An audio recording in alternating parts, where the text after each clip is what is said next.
Hi friends, welcome back to our channel. Friends, అందరూ ఎలా ఉన్నారు? బాగున్నారా? మరో వీడియోతో అయితే మీ ముందుకైతే వచ్చేసానండి. మన ఛానల్లో లాంగ్ వీడియో అయితే ఇప్పుడే అప్లోడ్ చేశానండి. శనేశ్వర స్వామి టెంపుల్, ఆంజనేయ స్వామి టెంపుల్ అండి.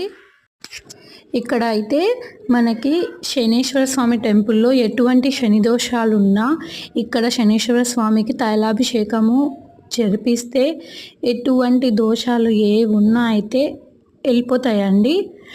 ఫ్రెండ్స్, మీరైతే దగ్గరలో ఉంటే ఒకసారి అయితే వెళ్ళిరండి. ఇది వచ్చేసి రాజంపేటలో పోలికట్టు దగ్గర. నిన్న శని త్రయోదశి రోజు అయితే విపరీతమైన జనం అండి. ఫుల్ రష్ ఉన్నింది. దగ్గర ఒక 4-5 అవర్స్ అయితే టైం పట్టింది కూడా పూజ చేయించుకోవడానికి. అంతమంది అయితే తైలాభిషేకం చేయించుకోవడానికి వచ్చారు. ఫ్రెండ్స్, మన ఛానల్లోకి వెళ్ళి ఈ వీడియోని అయితే విజిట్ చేయండి. Okay friends.